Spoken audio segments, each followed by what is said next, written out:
In the crushing darkness where ocean meets open sky, something impossible takes flight. A creature born in silent depths, a serpent that learned to command the atmosphere, a titan that circles the globe in 16 hours. This is Dragonite, the guardian of the stormbound seas. For centuries, sailors dismissed it as myth, a golden shape glimpsed through hurricane walls, a rescuer appearing from nowhere, guiding doomed vessels to safety. But this is no legend. It is an apex predator, a living barometer, and the ocean's last sovereign. This is its life. This is its storm. Far from coastlines, beyond the reach of shallow currents, the open ocean hides pockets of relative stillness. These are the pelagic calm zones, regions where deep thermal layers create temporary stability between pressure systems. Here, in waters that rarely breach the surface violence above, Dratini eggs drift suspended in the column. The species cannot afford to spawn near storm corridors. Embryonic development requires consistent pressure and minimal turbulence. Even moderate wave action can rupture the delicate egg membrane before the hatchling's serpentine body has fully formed. Females deposit clutches at precise depths, usually between 40 and 60 meters, where temperature gradients slow vertical mixing. The eggs are slightly buoyant, held in place by the thermocline like fragile pearls caught between warm and cold. Incubation lasts several weeks. During this period, the embryo develops its earliest sensory tissue, the lateral pressure receptors that will later define its survival. When hatching finally occurs, the juvenile Dratini emerges into a world it cannot yet navigate. It is small, it is vulnerable, and the storms are already circling. A newly hatched Dratini measures less than 2 meters. Its body is smooth, hydrodynamic, and almost entirely muscle.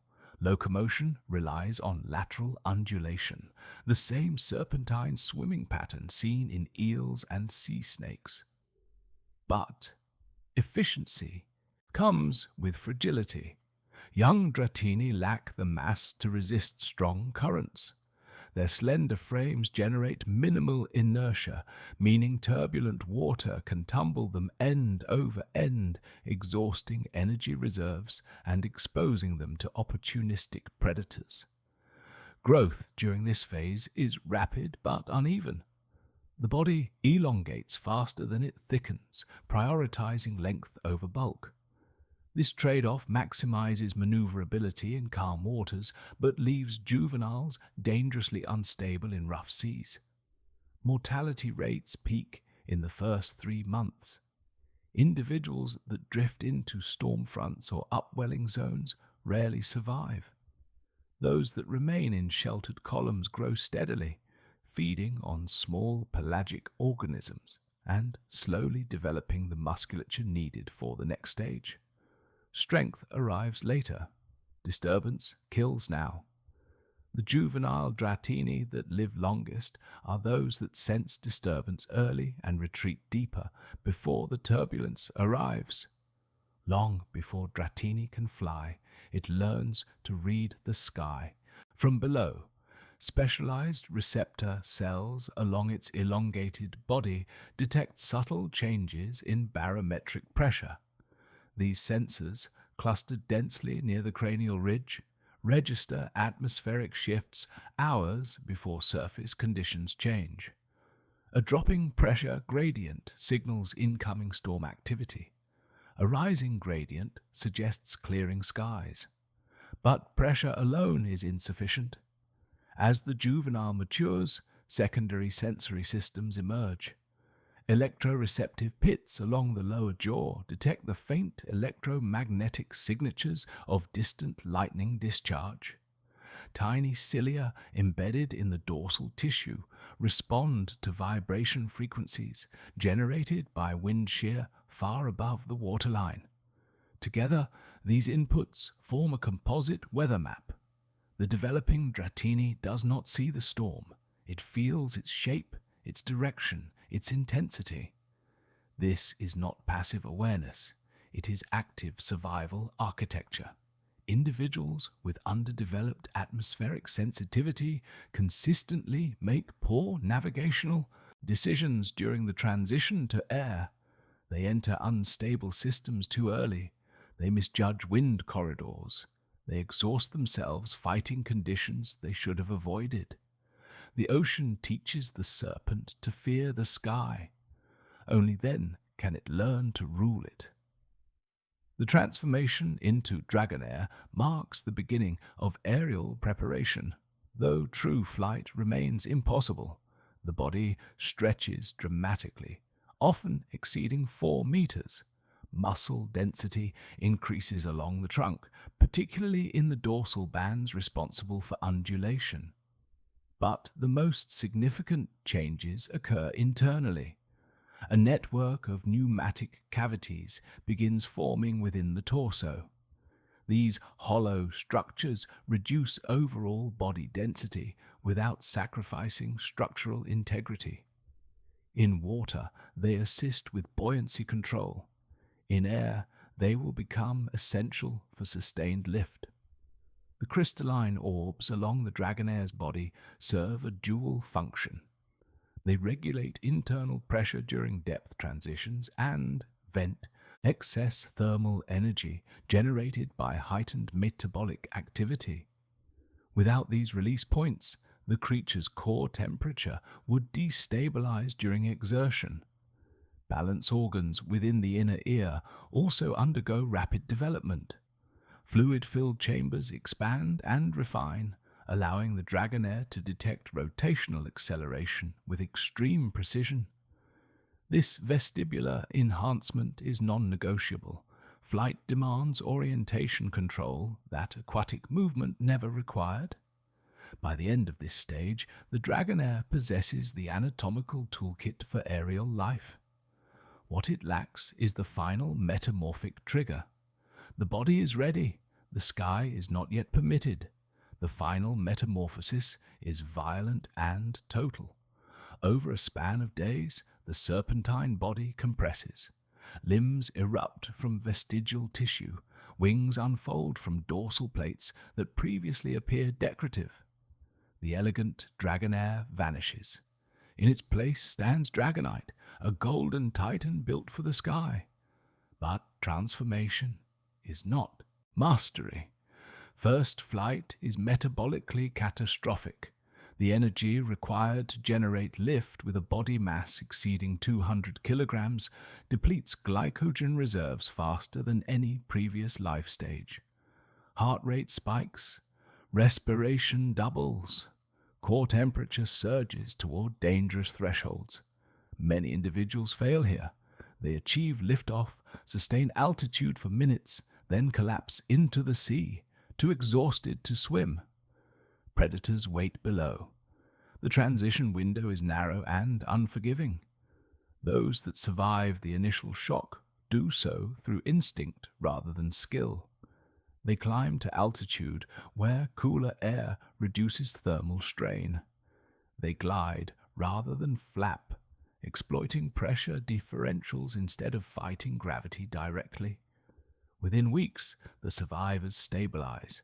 Their bodies adapt to the new metabolic demand. Fat reserves accumulate. Muscle efficiency improves. But the memory of that first flight lingers in the species. It is why Dragonite never rush younger individuals. Toward evolution, the sky does not forgive the unprepared. A newly stabilized Dragonite does not immediately enter the most violent weather systems. Instead, it begins at the edges. Tropical depressions and weakening fronts provide the training ground. These storms offer turbulence without lethality, wind shear that challenges but does not destroy. Young flyers learn to read convective cells, identifying updrafts that provide free altitude and downdrafts that threaten sudden descent. Mistakes are common. Miscalculating a gust column can send an adolescent tumbling hundreds of meters before recovery. Entering the wrong quadrant of a rotating system traps them in crosswinds that drain energy reserves. But each error teaches. The survivors develop an intuitive geometry of storms. They learn where the calm eye offers rest. They learn which cloud formations signal intensifying rotation. They learn that the most direct path through a system is rarely the safest. This phase lasts months, sometimes over a year. There is no shortcut. Only after repeated exposure does the adolescent Dragonite earn the reflexive precision required for deep storm navigation.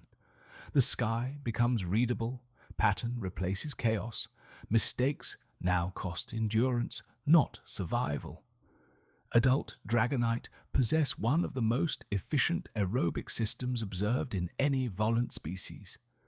Their flight muscles contain dense concentrations of mitochondria, the cellular engines that convert oxygen into usable energy. Capillary networks surrounding these muscles are unusually elaborate, ensuring rapid oxygen delivery even during sustained exertion. The result is endurance that defies scale. A fully mature Dragonite can maintain powered flight for over 16 hours without rest.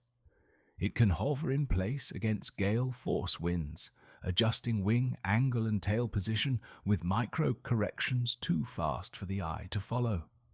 It can dive from high altitude, accelerate past the speed of sound, and pull out of the descent without losing consciousness.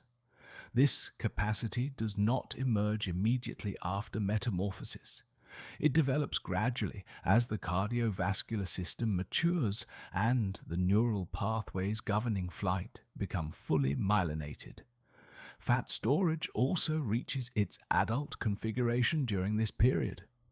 Subcutaneous reserves along the lower torso provide emergency fuel during extended crossings or prolonged storm engagement. Once metabolic lock-in is complete, the Dragonite enters its prime. It is no longer surviving the sky. It is commanding it. Unlike terrestrial predators, adult Dragonite do not defend fixed territories. Their range is three-dimensional, fluid, and defined more by weather patterns than geography. A single individual may cover thousands of kilometers in a week, following storm systems across entire ocean basins. It does not return to the same location each night. It does not maintain a den or nest site outside of breeding periods.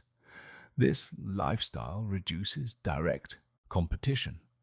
When two Dragonite encounter each other in overlapping airspace, conflict is rare. Dominance displays occur at a distance, typically involving altitude positioning and controlled sonic booms. The individual holding higher altitude is acknowledged as dominant. The lower flyer adjusts course without engagement. Physical confrontation wastes energy that both individuals need for flight. Evolution has selected against unnecessary aggression. Tolerance breaks down only near breeding zones or during resource scarcity. When storms fail to cycle prey toward the surface, multiple Dragonite may converge on the same feeding corridor. In these moments, the usual détente collapses. But under normal conditions, the sky is large enough. Coexistence is the default. Energy wasted here is energy unavailable when storms decide survival. Breeding among Dragonite follows the rhythm of predictable storm seasons. Females select mates based on observed flight performance during severe weather events. Males that demonstrate superior maneuvering in high turbulence attract more attention than those that avoid difficulty. The display is functional, not decorative. It proves genetic fitness for a life defined by atmospheric violence. Fertilized eggs are deposited in the same pelagic calm zones where the female herself hatched. This site fidelity ensures that offspring develop under the stable pressure conditions required for healthy embryonic growth. Timing is critical. Clutches laid outside the optimal storm window produce juveniles that mature out of sync with atmospheric cycles. These individuals reach their flight transition during unpredictable weather seasons, facing either insufficient storm exposure for training or excessive intensity before their bodies are ready. The species has no margin for reproductive error. Climate consistency is not a convenience. It is a biological requirement. When storm patterns destabilize, entire generations fail before they ever reach the sky. Dragonite occupy a unique position in pelagic food webs. Their hunting dives push schooling fish toward the surface, making prey accessible to seabirds, marine mammals, and smaller aerial predators that cannot reach deep water. Storm-following species have learned to track Dragonite movements, treating them as indicators of concentrated feeding opportunity. But their influence extends beyond predation. By cycling between altitude and ocean surface repeatedly during storms, Dragonite contribute to nutrient mixing in ways researchers are only beginning to document. Their presence correlates with increased plankton blooms in post-storm waters, suggesting a role in vertical fertilization. When Dragonite populations decline, the effects ripple outward. Prey distributions shift. Storm-following species lose their guides. The delicate synchrony between weather, water, and life begins to fracture. The guardian does not simply rule the storm, it holds the system together.